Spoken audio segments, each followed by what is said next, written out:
Hi guys, welcome back to my YouTube channel. So for today's vlog, I'm gonna share with you how to renew your car registration here in Abu Dhabi.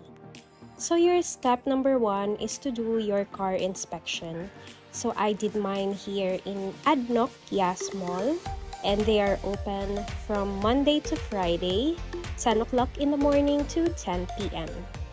The cost of the whole inspection is 150 dirhams, and it will take about 15 minutes only.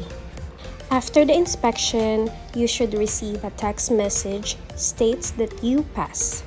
Then you need to proceed with your step number 2, which is renew your car insurance. I did mine with Adnik. So your step number 3 is to go to your Abu Dhabi Police app or TAM application and pay the delivery fee of your car registration card. I paid 363 dirhams for the car registration card and delivery fee.